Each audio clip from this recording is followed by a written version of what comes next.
Welcome to Muses with Molly. Hello, hello. This episode is called Styling Your Scars from Trauma to Freedom, and we're going to be talking about Saturn and its influence in your chart and how it creates delays, obstacles, and ultimately leads us to a level of authority and recognition. So I'm joined by Eva. Eva, do you want to introduce yourself? Hi, everyone. Yes, I'm Eva. Well, we introduced ourselves last time, I think. We can Pretty. do a quick one every time just because this is a new show. So yes, I work with traditional astrology, but I'm a non-traditional astrologer. And yes, today I'm actually very excited for us to have this conversation about, since we have the moon in Capricorn and we're Moonlit Mondays, so we always go by the moon cycles and see what the mood is like. And actually, if we're going to have a coffee time, moon in Capricorn or Capricorn energy is very solid, very earthy, very grounded. Uh, Maybe I would say like the first half of our life can feel very bitter since it's more restrictive and limiting. So the coffee for the day would be espresso iced, although my ice melted. And yes, so this is something I really enjoy doing, not just reading what a planet is and what it does, but aligning with it and how to make daily choices that are in alignment with that energy to help us feel more grounded and emotionally stable at the end of the day.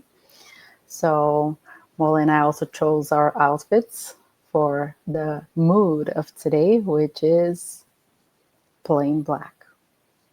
Black, yeah. Yes. It absorbs all the other colors. The Saturn, I have a Capricorn moon, so this is a great episode. I also have my moon conjunct Saturn, so I'm very Saturnian. Perfect. You're like the perfect example for today's topic. Perfect example. Happy to talk about my own experience with that. As many of you guys know, there's the Saturn return. Most people have two Saturn returns in their lifetime, 29-year cycle. But yeah, to introduce myself, I am an astrologer who loves to connect people to their dharma or their higher purpose and create strategy in a very Saturnian way to live that out. So that's kind of my background, my passion, and both Eva and I are available on Astromagistus for individual consultations. So if what you hear today piques your interest, you can get a reading with either one of us or many other talented astrologers. But to kind of get into Saturn as an energy, Saturn is the ruler of both the signs Capricorn and Aquarius. And Saturn itself is seen as a cold outer planet, or the beginning of the outer planets, let's say. And it represents time, chronos. So wherever Saturn sits in our chart, the house, whatever planets he is touching, aspecting, will develop us to cultivate patience, perseverance, steadiness. But Saturn restricts. That's kind of like the traditional nature of Saturn. He can make us face obstacles, face delays, and ultimately through that we develop a grit wherever Saturn is. And so the house can show the area of life where we're asked to develop and cultivate more patience. But ultimately, that area of life can be a certain degree of mastery we can develop. And Eva, I'm just curious, where is Yeah. Saturn in your? Yeah. So, yeah, I have it on the cusp of the fourth. So it's on, I would say it can work for both fourth and fifth house. And yeah, it's interesting because we like to perceive limitations as something that robs us from our freedom, but technically it's something that is our path to freedom. And almost like when we speak about, dharma. First, we need to rework that karma and like those challenges that we have chosen at the end of the day, something that we have chosen to play out when we're in this lifetime. And that's why I like to also call it the passport to freedom. Once we can understand and consciously go through these adaptations, almost like I look at it this way, because we're speaking about something that gives a structure, form, and instead of people panicking that it's something like so bad or horrible, yeah, it's difficult, but the ultimate purpose of it is, for example, I'm not gonna have this coffee today if it doesn't have or at least the cup doesn't have a specific shape and form to it.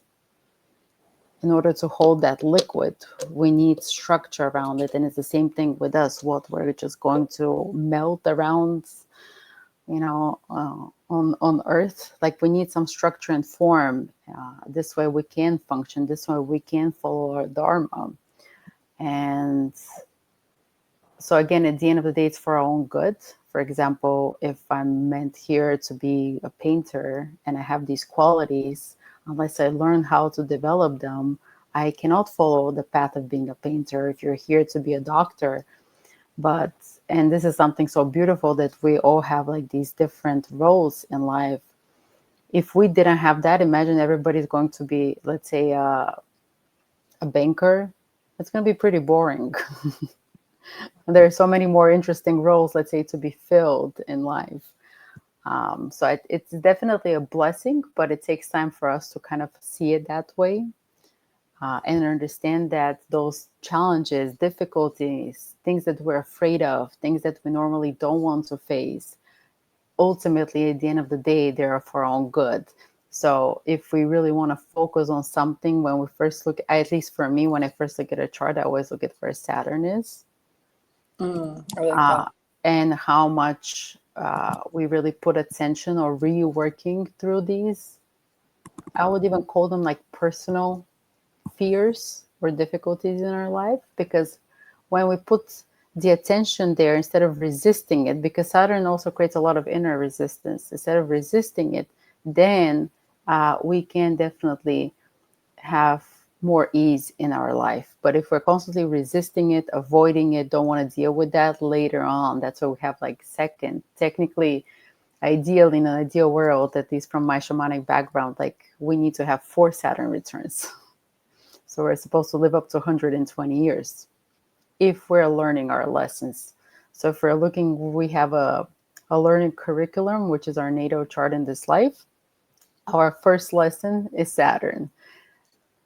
And we have like these returns to test us. Okay, are you learning?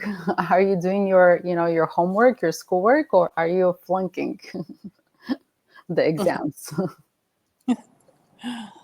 Yeah, I like that. Um, like if we get to like, I put the image of the symbol for Saturn so people can Hmm. find that in their chart, and it's supposed to represent kind of like a sickle, which would be used in agriculture, and in the Roman mythology and religion, Saturn was actually the god of agriculture and time and liberation. So there's the hard work aspect to Saturn of what we need to put in and build slowly and steadfastly.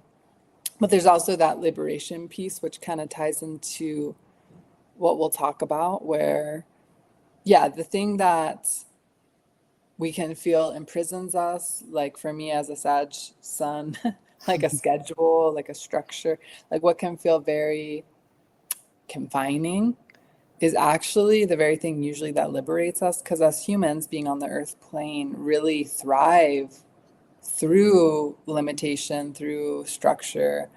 And that's something that we don't always realize until we get older, right? How, oh, wow, I'm so glad that when I was younger, for example, if someone was put into music lessons at a really young age, later in life, they would be really grateful that they were given that kind of structure, because then now it's this second innate language and skill that they have.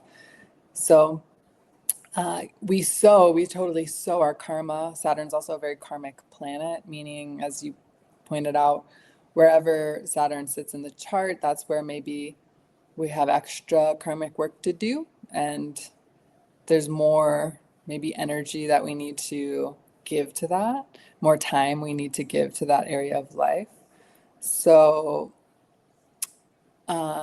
to give like, I mean, just to speak as like a Moon Saturn individual, I have my moon exactly conjunct Saturn.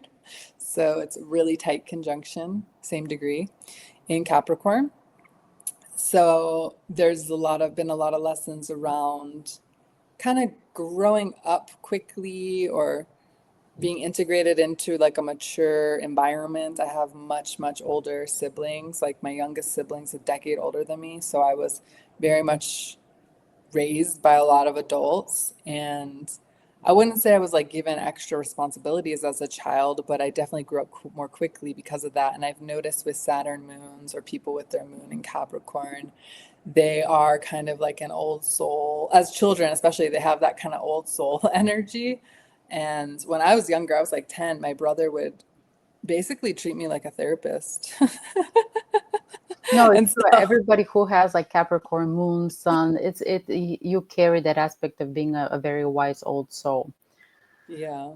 So that would be the gift of it. And I've also noticed with people who have Capricorn ascendant or Saturn on their ascendant, whatever sign that might be, they're given responsibilities just in life. Like they might easily actually kind of climb professionally because often in their workplaces, they're like the people, they're kind of like that pillar people go to as like an authority figure. So I have noticed that with people who have Saturn ascendant on the ascendant, Capricorn or Aquarius rising, but particularly when Saturn's really close to the ascendant. Yeah. And those people will often be like, yes, I am, like they do just give me responsibility without me asking. Or Uh, just in their life is not easy for sure. I mean, if you see somebody with Capricorn ascendant, like don't give them hard time. Like their life is already hard enough. But like and a lot of the clients I also have, and I've asked them, like a lot of the people start working at like 14, 15. They had to like leave home or at an early age. Like you just pointed it out, Molly, like you just take on responsibilities that maybe for that age it's not as appropriate, at least in this day and age. I mean, yeah, working at 14 is normal, probably in the Middle Ages, but or nowadays people go to high school at 14, 15. You don't necessarily have to have a full-time job to support yourself. And I know one of my really good friends, she's a Capricorn sun, and she has Capricorn on the ascendant. She moved out of her parents' house at 14. She moved to a different city. And yes, she had some support from her dad, but mostly like she had to pay for her expenses and rent. Imagine at 14 years old, you have to think about bills, rent, living. no, It's, that's wild. yeah.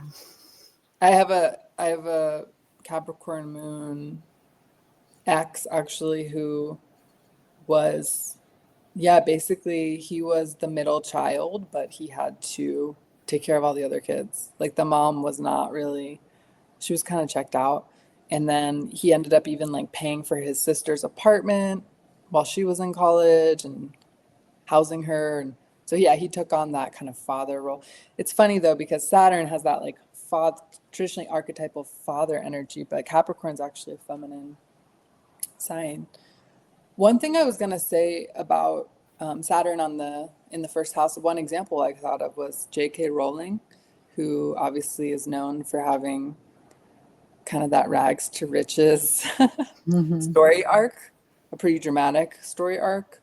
And she had a really tough, I mean, first half of life, you could say. I don't think it was until she was like in her 40s that she wrote Harry Potter. But yeah, that would be a good example of someone that really challenging early life, lived in poverty Do you know for where she has Saturn in her chart? first house. First Yeah. house. Okay. Yeah. So So that yeah, was, usually like until your 40s, it's a lot of these day-to-day responsibilities almost like prevent you from really enjoying and having fun. You Mm. almost feel like this old person in a human body, although, but the good thing is after 40, you realize if this, eventually life is going to be over. So you might as well have some fun with it. There's So, a later victory. There's a nakshatra in Vedic astrology yeah. that's Uttara Ashada, which is a Capricorn nakshatra, and that's the phrase of it, the catchphrase. Every nakshatra has a slogan: "Is the latter victory." So I think And it's the good thing is also you end up looking younger too at later age. So it has like this Benjamin Button effect.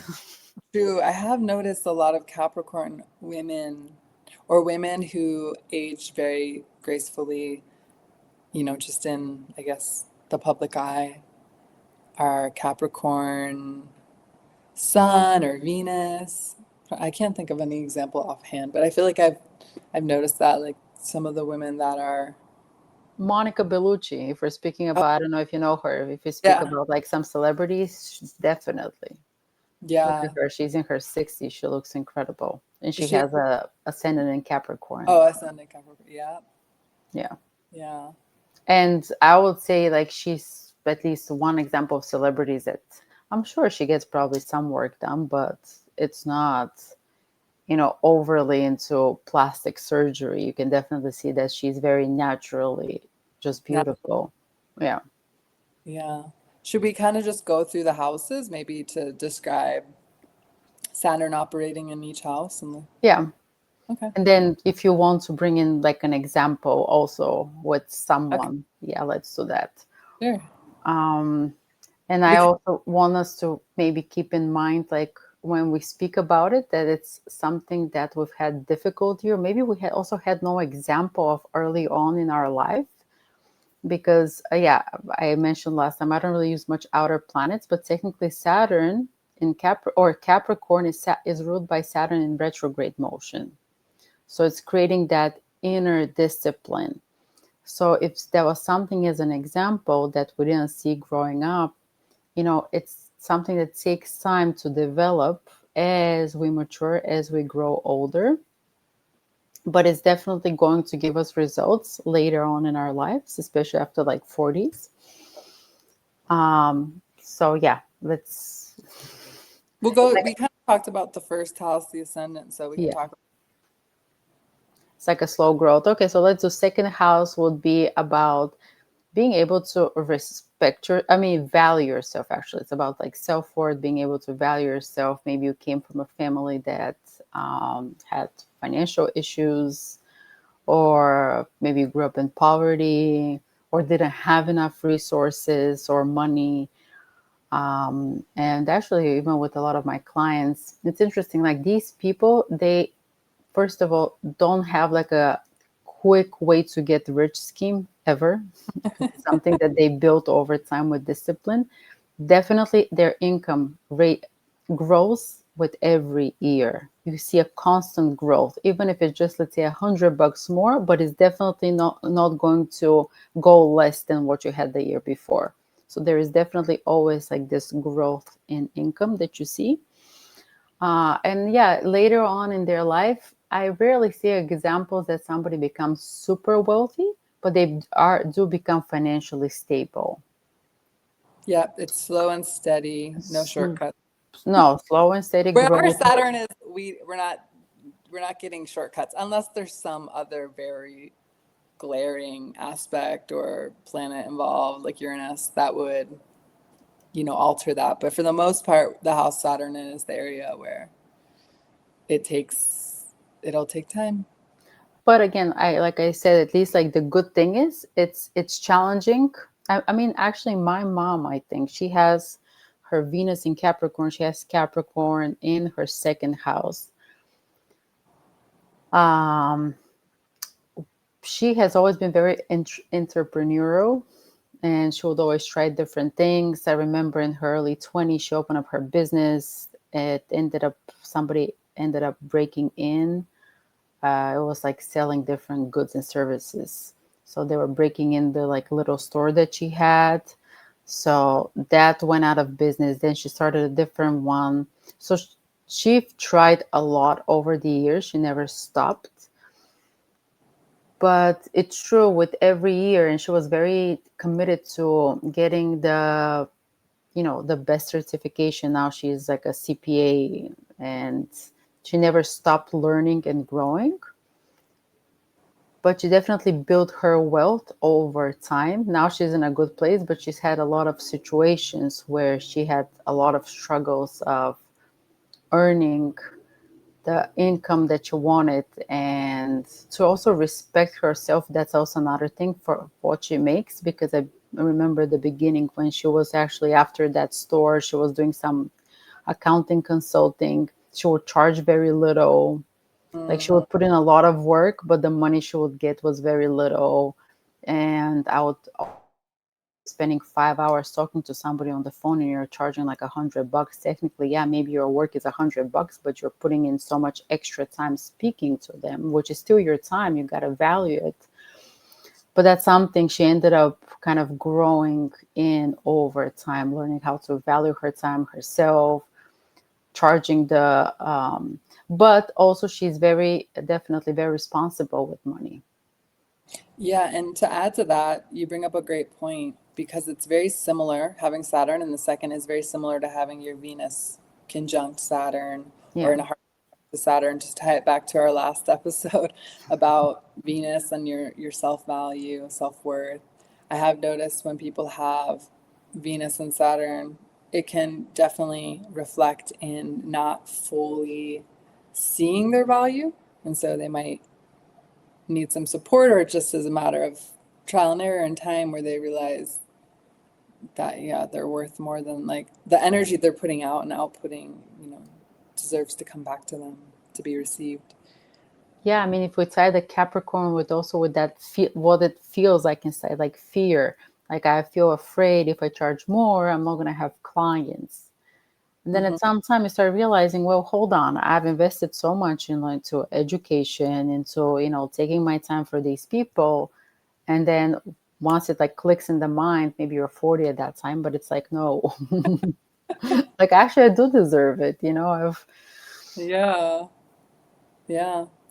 And I like that you pointed out that it represents fears. I think that's very valid. Where Saturn is can also be where we are maybe hesitant, like to Mhm. move into the third house, for example. Saturn in the third could be people that have a hard time trusting their voice or feeling maybe intelligent, especially if like a child were to have Saturn in the third. I would say it could show potential, maybe just delays or learning and communication could feel blocked early on. It can also show sibling dynamics, right? That's also the third house. But over time, that can actually be an area of great mastery and strength. I mean, Saturn's kind of similar to Chiron in that, like, again, like the title of our show, wherever we have that greatest effort that we've had to put and those obstacles is actually our deepest medicine a lot of the time. Yeah, and I see a lot of kids with Saturn or Capricorn in the third house early on in life. They have stuttering, or maybe it's like delayed in their speech, but Mm-hmm. then they become excellent communicators. Like let's just not focus. It's not just bad. That like there is a reason, because then it opens up this opportunity to be an incredible, let's say, in front of the camera or media speaker. Absolutely. Yeah, until that unlocks. Fourth That house. Molly, I think that's Moon, fourth house, Saturn. similar, Yeah, yes. yeah. So the emotional security, the home life might have been heavy if you have Saturn in the fourth house. There could have been maybe a denial of nurturance, Saturn in the fourth. Maybe sometimes separation from the mother. I have seen that, especially with the moon opposite Saturn, people that were literally separated from their mom for one reason or another, or the mom was just not, present as maybe other mothers. But I would say Saturn in the fourth, they can become like a very stable pillar of being that kind of grounded tree of support that other people lean on because they know really deeply what it was like to not have that. So, Yeah, I mean, I also have Saturn in the fourth house, and something that I came to realize later on is, yeah, like you just said, usually the mother is not nurturing. You don't have like this emotional or hugs, much physical presence. I know my mom, she would always tell me, yes, I loved you and I hugged you, but I never felt it because she was so busy building her career and dealing with, her stuff. I definitely didn't feel like that typical mom that's, how are you today? If I was going through some difficulties, being emotionally like there. I mean, she was also young. So over the years, I kind of learned to depend on myself, to emotionally nurture myself, deal with stuff. And I think the key lesson is when you have either Moon in Capricorn, Saturn in fourth house, very similar, or Capricorn in the fourth house, is that you were not hugged or told even I love you. Did your mom tell you often that she loves you, or She does now. now? For sure. Now, I meant like growing I up, feel growing up. like it's when I was younger, um, I think she did. She did. It was more kind of aligns with she was very busy working a lot. Working, yeah. But she always cooked for me and my family. So there was definitely like, she's a Cancerian, so that helped. But Okay. yeah, I would say a lot of the energy got channeled into kind of running herself ragged is kind of how I perceived it. And so then that gets modeled kind of to the kids of just kind of pull yourself up by the bootstraps. Like there wasn't a lot of self Yeah. taught, maybe because she's a Aquarius moon, so she didn't embody that kind of like self nurturance. Because I would say, especially with Moon, Saturn in the fourth, Moon in Capricorn, it's so important to develop self nurturance. And really, it's probably way the first thing you should do before going into that 10th house of like recognition. I think what happens is a lot of people want to prove themselves through 10th house without ever just loving themselves first. It's like they think, okay, by doing this 10th house thing, then I'll get the recognition and the love I want. When really it's like that fourth house is the taproot. That is the IC. That is our connection to just receiving love and nurturance. And if we can't do that for ourselves, I mean, the career's not going to really bring that. No, you're completely right, and that's what something else I came to realize is when I build that self discipline. Like if I'm having a shitty day, probably drinking a bottle of something is not going to be the way out. Like I probably need to put my attention and focus into creating something, work out, what am I eating? So you really build like a structure around your day so you can emotionally go through, different situations and life events.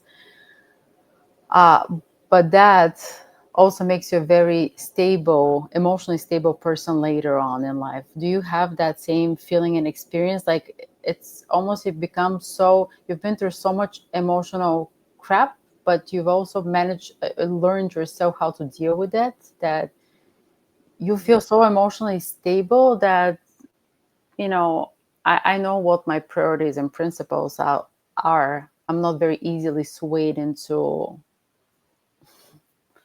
some kind of direction. And actually, this is how you can also these people, not just myself, but I'm sure you probably have the same experience later on in life. You learn that how to take care of yourself. Exactly, Hmm. like be your own parent almost. Yeah, Uh, definitely. that they become pretty reliable, emotionally reliable anchors for others too. Absolutely. I always say with Moon Saturn, it's easy for people with that signature to like outsource affection or nurturance, but that's you learn through having this placement like that's not how you give it to yourself. Like giving it to other people is not the same as giving it to yourself. And so I Yeah, always emphasize that with clients with that placement, like make yourself a priority of like nurturing yourself before you try to take on all these other burdens and give it to other people because I think it's whatever we feel we're denied, we kind of want to overdo that with yeah. others. So So yeah, Saturn. it's more difficult to self nurture in your Yeah, early 30s, but then you see that it's more beneficial for you and for others. absolutely, because you're Yeah, not nurturing others if you're not filling your own cup. You're just kind of Exactly. acting like a parasite or something. Because there can be a lot of resentment that grows when you're like, well, I'm giving so much, I'm giving more and more, but I'm not. It's like, yeah, because you have to give it to yourself. Saturn in the fifth, I would say that's about creative confidence, the play, the self-expression. It's the house of children as well. So it can show like kind of a seriousness or a denial of just just enjoying some of the pleasures of life, maybe in favor of like other responsibilities. But eventually you can kind of tap into that inner child, that creative self-expression that wants to be developed and cultivated. And love. Yeah. Love. I always fifth house. Usually, a lot of times, like early in age, um, there is challenges. Maybe a long distance relationship, a really painful breakup, not feeling like you're loved. Um, Same thing with children. Either they're delays or they're even if you have kids at early age, almost like kids become like your teacher. Mm, Like through the children, you're starting to learn lessons about yourself that you need to improve or work on. So it's like you almost need to like take in responsibility and understand that kids are not just about a possession to have, but something that becomes your responsibility to teach, and you become aware that where you're not able to do that yet, maybe. So there is definitely a lot of lessons around that. Um, and yeah, like you said, creativity. Yeah.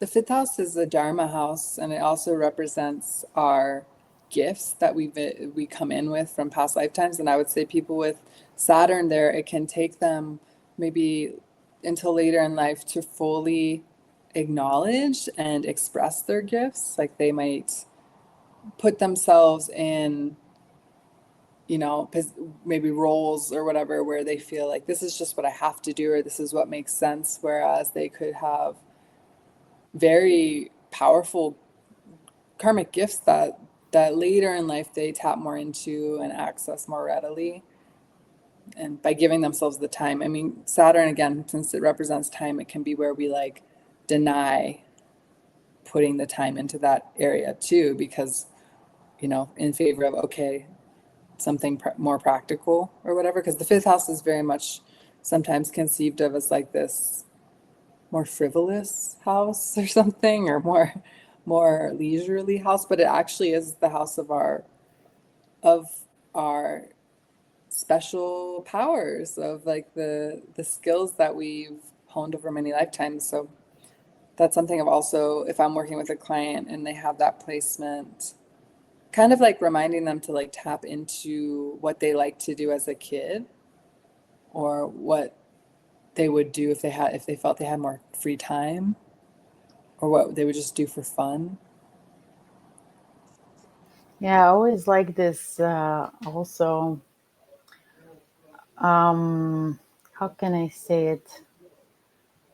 Resonance. A lot of times people are very freely for no reason saying, let's say you did something, or they're just excited and you say, like, I love you. But when you have Saturn in the fifth house, so I would say for a lot of Capricorn suns, like that's like not a natural feeling or expression, just out of, for no reason to say, I love you. It always comes up with this, okay, we love each other, but what are we going to do about it? Like, don't just say it. And it's like, if there is really love or creativity or children, how do we practically do something about it? How do we structure it? What do we create around it? Mm-hmm. Um, so there is this always like this time aspect into it. It's like, yeah, we love each other, but we're not going to do anything about it. You live in like Japan and I'm in, LA. That love is kind of just going to go away on its own. So it wants something that takes an actual physical shape, form. That makes sense. Yeah. Saturn in the sixth, that Six. can that can show, since it's the house of our health, our routines. struggles potentially in the realm of health and self-care. Yet often these people will have in later life really developed a sense of like mastery of what to do in order to like kind of the routines, the habits, the knowledge, the insight as to what really helps them function optimally. And so there can be a lot of mastery that's gained in the realm of health and their body. Actually, I know somebody. He has Saturn in Virgo, sixth house. It's similar. He used to be in a rock band in his early 20s. He comes from pretty wild family background. So at that time it was also very popular to like take drugs, and like he will take anything. And you can always imagine always having like these gigs, girls, drugs, rock and roll. It was cool, the whole vibe. But then eventually he was really close with his mom, and his mom ended up passing away. And then he was exactly right after his Saturn return, like 32, where he decided to go completely 180, stopped smoking, stopped taking drugs, started working out. I remember him carrying like a whole box of like different supplements. It was just like insanity, everything you can possibly think of. And now he is the greatest raw freak ever. He stopped, eating meat. He's just eating raw foods. Yeah, like completely clean kind of eating Yes. from somebody who would just like take all the garbage out there to somebody who is like on the other end of the spectrum. But it's He's like the definitely, extreme embodiment of sixth house discipline. and it's so impressive, like so you can imagine like being a rock star and like playing at night and then taking drugs and maybe like until you recover the next morning. You don't really, it gets difficult to build like a stable routine. But Mhm. after like he changed his whole lifestyle and diet, now he's actually a very successful businessman in the southern of the states. I'm not gonna, now say things, but yeah, he's really successful. It's incredible, like the structure and the organization he has like around his day to day life and work, like Mhm. super on point. It's fascinating.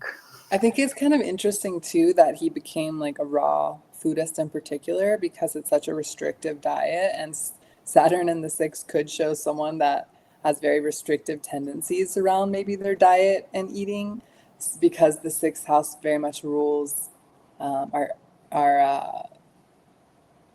the food we take in, right? Our digestion, being that it's connected to the planet grow. And sixth house, or if we look at Virgo, it's everything that's natural, plant based. Uh, Holistic. Yeah. yeah, What else was I going to say about having Saturn in the sixth? Yeah, definitely. Maybe also being forced with that position to work very maybe menial or humble jobs can be a manifestation because the sixth house is the house of servitude, right? It's yeah. what we do kind of in a martyr kind of sense, I would say it can be the sixth house. But ultimately, that can be very liberating because the corresponding house is, of course, the 12th house, the Piscean house, where we just merge. But, often if we think of like a monk, or if we think, I think of monks kind of hermit like, people who live very humble, simple lives. Usually they have a lot of spiritual knowledge and wisdom through the restriction of like a more aesthetic lifestyle or eliminating a lot of things, a lot of distractions or just unnecessary, foods, indulgences, etc. They actually can achieve very high consciousness states. So I kind of think of like Saturn in that, how it plays out with that axis of, Simplicity. I think you said it. Yeah, simplifying your routine. and sometimes, yeah, it's not what we add in to become more healthy, it's what we take away. So Yeah. there's a lot of discernment, I would say, with people who have Saturn in the sixth. They probably have very precise discernment, or, Saturn and Virgo as well. Yeah, yeah, yeah. So Saturn in the seventh, this can definitely play out a lot of ways. I mean, on the one hand, it can delay a spouse or romantic partners, or just it can put kind of more karma around relationships in general, whether that's business partnerships, friends, lovers. But yeah, basically Saturn, you have a lot to learn in the realm of relationships and relating. And it can also represent having a spouse that is literally very mature, very steady, represents those Saturn qualities, or is perhaps there's a big age gap in the connection, a big age difference in the connection, or getting married later in life, having to go through maybe a lot of relationships before being ready to, or having met that person that you feel you can commit to. Yeah, these are serious committed people. So, for example, if we want to look at somebody who's more traditional in the sense of like, going to City Hall, getting married, signing the papers, definitely Saturn or Capricorn in the seventh house. Otherwise, it doesn't even count as a relationship. It was just probably if you're not married, it was just on a one night stand, high and by. Like, I would say it depends on like what sign planet Saturn's in and how it's aspected though too. mm, possibly, but the moment you have Saturn in the seventh house or Capricorn, we're speaking about what that person, that's why it would not work out. Is that they're looking something that's a long-term commitment. This is not, I'm not saying that you can't, have fun, but when we speak about like what they in that definition would count as a relationship, that there is a contract. When we speak about Capricorn, authority, self-respect, so about like what's actually, I've always looked at the marriage house, 10th house, not so much the seventh house, because it's really having like this contractual agreement between two people. um, and yeah, or for example, if I also see Saturn or Capricorn in the seventh house, I always say like, don't get married before 32. A lot of the times it can end up in like a divorce, just because you have the right perception of what is correct for a relationship, but when you're 20, you're not mature enough a lot of times to really live it. Makes sense. Yeah. So a lot of times you can also kind of self-sabotage your relationships this way, just because you have like expectations and demands, and let's say you're in your 20s, somebody at 20, you don't really know how to navigate with such a heavy load of responsibilities in life. Men and women, you're still young, you're figuring things out. Mm-hmm. So like you pointed out, Molly, either is somebody who is like much older as a partner, more mature, or a lot of times I've seen just relationships completely fall apart, that kind of just enjoy your life until 32, and then Yeah. Well, in the Vedic tradition, they say if you're having your sati sati, which is the transit of Saturn to your moon, it's a 7.5 year cycle. They recommend waiting till after that to get married as well. So there are kind of a lot of considerations yeah, where, because Saturn is a coming of age planet, it's like don't rush it. Good things take time, kind of the lesson. yeah, So Saturn in the eighth, um, this could be maybe a lot of learning and delays around intimacy, the ability to maybe surrender and let go. Eighth house is the house of death and transformation and deep bonded intimacy. So maybe it takes like longer in life to assimilate some of those lessons. There could also be more karma around maybe like inheritances, ancestral things that are going on. It could show perhaps what another manifestation would be, because the eighth house is a pretty heavy house. So that could potentially be a pretty intense placement, Like I would. I definitely had one girl, she, for example, she hasn't been intimate until her like early 20s with anyone. I mean, not that it's late, it's just a lot of times people, let's say, have sex at like 16, 17, 18. By modern standards, yeah. Yeah. By modern standards, she was already like 25 years old. So she just didn't feel comfortable in her own body. Or it can be also what you see with these people when it comes down to sexuality, intimacy. It's something that almost like needs to be on schedule. Mm, uh, recently. Otherwise, it's just, we're speaking here about like restrictions, rules. So if it's not scheduled, it's just not happening. Something that completely goes against, the whole spiel about sex and intimacy and connection. But Hmm. also, a lot of these people make later on in life because they've had these challenges early on with intimacy, with sex, with opening up. They make great sexologists or Yeah, people that teach about, like, sex embodiment. therapy. Yeah.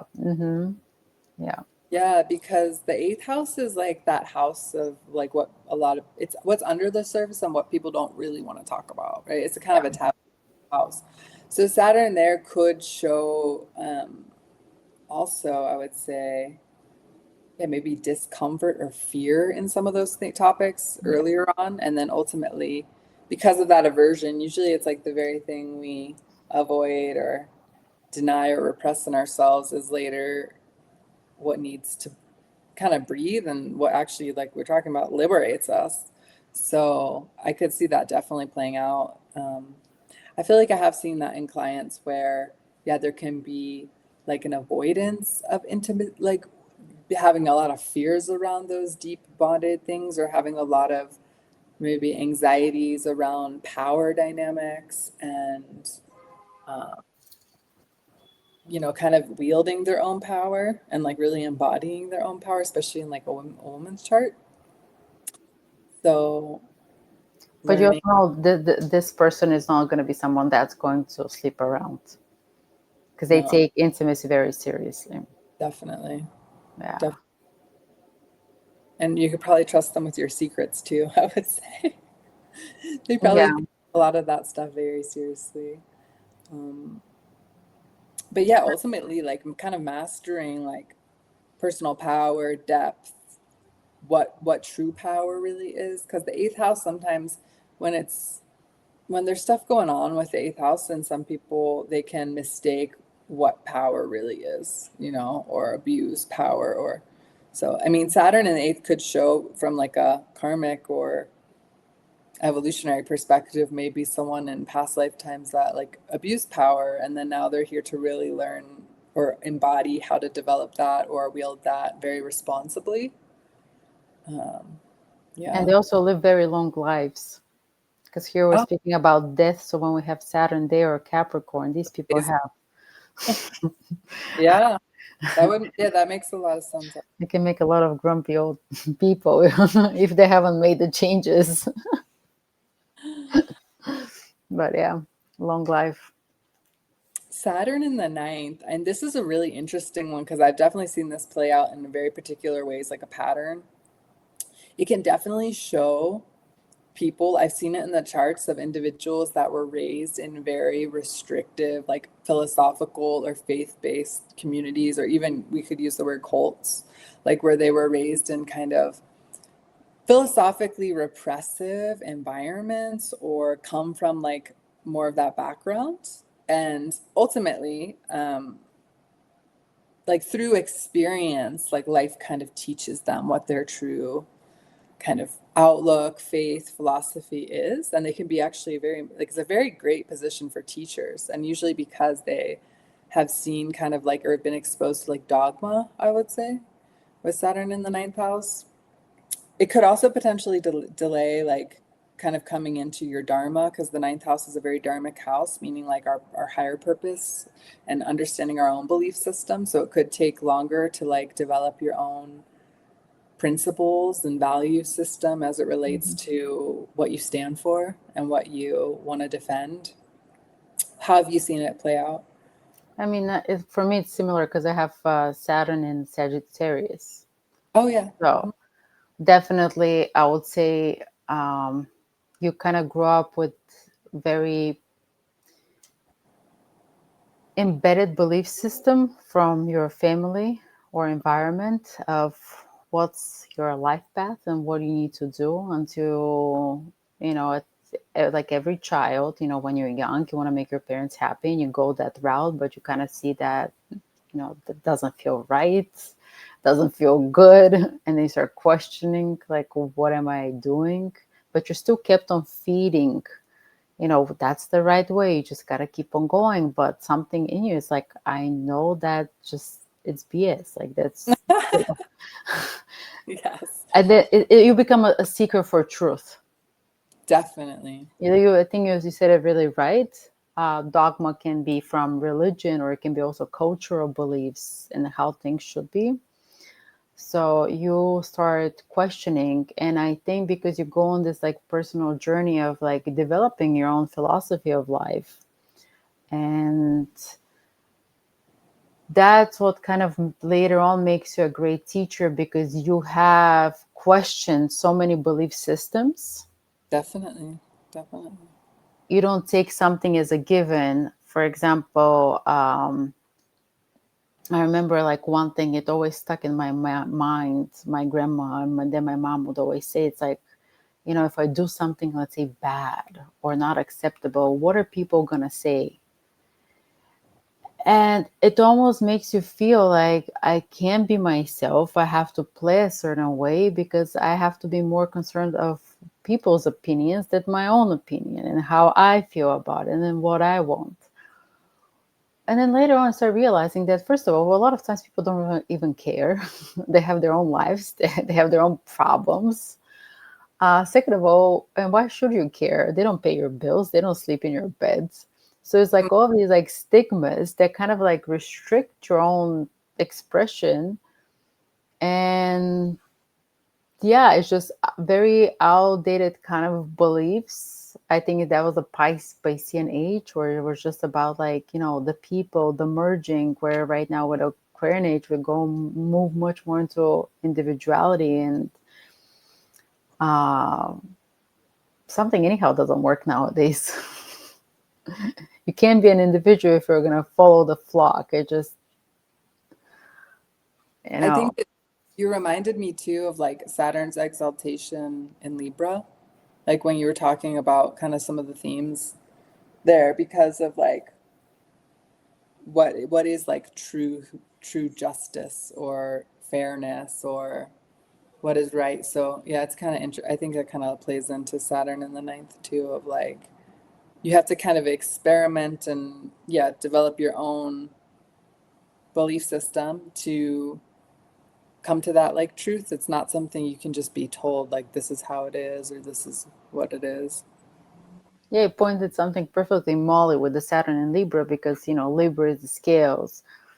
So I have my truth, you have your truth. Because Hmm. we both have like different paths in life, but at the end of the day, if we come here, we want to create something together, we need to find how what works between us. Hmm. It doesn't make mine not valuable or yours less valuable. It's just like, yes, we all have our own, learning. Let's say you're here to play a violin and I'm here to, I don't know, dance or something like that. So we can still meet each other, but still respect that we have our own individual path of growth. Like, Absolutely. I don't have to play the violin in order, for us to get along, or you don't have to like dance in order for us to, be friends or be in some kind of a relationship. But Yeah. like respecting that individual truth that we both have. Yeah, so that was really good. What kind of speed do we have? About 7 minutes, so we'll try to do the last ones kind of quickly. But the 10th house Hmm. is a strong position for Saturn. It's Saturn's own house, one of his own houses. and being an angular house, I think it's worth mentioning that when you have quote unquote malefic planets, let's talk Mars, Saturn, in traditional astrology, when placed in angular houses, can actually help one like overcome challenge or difficulty, because it actually makes it so their sharpness, let's say, or their intensity or whatever actually works for you. So I have this particular placement, and one of the examples I have has this placement. Actually, I have two examples of people with this placement. So the 10th house is obviously our career, it's our legacy, it's what we're here to build. And so obviously when we put Saturn in that house, it allows us to kind of carefully build that over time rather than it's something that we just are born into or stumble into at a young age or don't put much thought into. It just kind of happens on its own. I would say there's like definitely a long-term vision with people who have Saturn in the 10th, which makes it a strong placement. However, it also can really bring a lot of obstacles, delays, and it takes time to fully rise to your authority, to what you're here to share with the world in a public way. So one of the examples I have is Van Gogh, which is kind of a sad example, honestly, because unfortunately in his particular life, he killed himself. And it's sad because posthumously, of course, after he died is when he actually rose to recognition and fame. He had painted so much and was very prolific in his life, but didn't even, I don't even think for his first painting sold until after he actually died. And it's not to say if you have Saturn in the 10th, you have to croak before people recognize you. It's more, I mean, in his particular manifestation, you know, he's got a moon square Mars, so he wasn't the most patient person probably with all that Aries energy as well. But, you know, there's some impulsivity in his chart, but if he had just kind of like kept sticking with it, and he would have started to really see the fruits of his labor. Well, we also it's in Taurus, so definitely you're not gonna make money at an early age from your art. Mm-hmm. Plus, he also has that Chiron in Capricorn, so Absolutely. it was something that he was probably very self-conscious about. But I wanted to ask you more, like, with because this is something I've noticed. Did you feel, especially when you were younger, somehow you were maybe bullied or humiliated for your ways or views? Yeah, I mean, well, just in my family, Mm-hmm. be an astrologer as a career path, Yeah, people like you get a lot of denial with, you can get rejection with not Saturn in. not taken seriously, like respected for. Yeah, you're just Yeah. denying like it just takes a while to kind of prove like, hey, this is valid and this is what I do in the world. Another well-known example would be Einstein. He was, after he graduated, I think it took him 8 years to actually get a job in academia, and he had Saturn in the 10th as well. So it's like usually though people with Saturn in the 10th are very like they do have that long-term vision of like what they want to do, but it's like they know it's going to take time, and it gives you the grit to just stand by it even if in the face of people being like that's not a real job. Or I also have Lilith in my 10th house, but Mhm. yeah, definitely family members being like you should get a real job, like you should pursue something different. That's not going to pan out, or good luck with that. But then over time, them kind of being like almost like inspired, or almost kind of like, oh, okay, you're kind of resourceful. My mom said that to me once. She's like, you're really resourceful. So I think having Saturn in the 10th, it gives you that natural gift of resourcefulness of like, I would also say having Saturn in the 10th is probably good to either be in a position of leadership or be your own boss. Yeah, be your own boss for sure. It has Because to you're be. I going mean, to take Capricorn. authority. It's got to be your rules. But yeah, that's what I've noticed too. It's almost like you were um, judged, bullied, humiliated in different ways about your path or your goals or ambitions in life. But then later on, you kind of become so immune to the public criticism in a way that you don't really care. So that's how you build your authority. Like you respect yourself, you build your own rules, your own ways, and then you make it work for you. Mhm. That's and then later on, yeah, you do earn that respect, but it came through a lot of really resilience built over time, Mhm. facing that opposition, especially from you know, not I guess family, but also like in general people in the public space. Saturn in the 11th, to tie into that, is our allies, it's our networks, it's long-term rewards, it's like the gains and joy, kind of the pleasure we receive from what we've built, right? The 10th house thing. And that is another really strong, competent place for Saturn to be because it's one of Saturn's natural houses as well, Aquarius, the 11th house. So it can definitely bring kind of like loyal networks and structured, yeah, communities that you can kind of plug into, but that might take time. Like that might come later in life. I think Oprah has Saturn in the 11th. You know, she's someone that's like very obviously well connected and has built an empire really. But yeah, it can show like enduring achievements because the 11th house is a house of gains. People don't remember that a lot, but it's like, especially in the traditional Vedic perspective, it's seen as like a wish fulfillment house of where we then like receive pleasure through our hard efforts. And so then Saturn, they're like, yeah, we'll bring that, but it might take time. Yeah, and also here these people don't need much friends, so you gotta be careful here. I've seen a lot of people get in trouble because of friend circles and groups. Mm, Either people who are like very mature and trustworthy, or just having like one or two people you can trust. totally. That's a good Um, point. It can bring social isolation in like maybe the younger years. yeah. And how about we leave the 12th house for next time? What do you think? Okay. Because we Um, have Saturn in Pisces anyway now, and we have soon, I think, again the Moon in Capricorn. we gotta leave a little cliffhanger. So leave a little suspicion for you guys. And next week, do you want to give a teaser of what we'll talk about, or do you want me to? Go ahead if you Okay. want to. Yeah. We're going to talk about, it kind of connects Hmm. patience. It's a very kind of connected idea and the art of not losing it, patience rehab. So this is where we have Aries in our particular charts and where we have to cultivate patience, which really beautifully ties into uh, to the lessons of Saturn of what it's kind of building off of what the foundation we set today. Yes, perfectly. And actually, I'm just looking at the schedule right now. So on the 24th of November, tune in. So we're going to continue our conversation about Saturn and more of how it plays out into the area of merging Yeah. structure Thank and boundaries in a place of lack of boundaries. you. Absolutely. And if you want to book a reading with either one of us, you head to Yeah. astromegistus.com, the QR code's in the corner. And we look forward to hearing your burning questions. If you'd like to have us feature anything on the show or you have a topic, a question, we will be happy to consider addressing it. Yes, or scarring questions.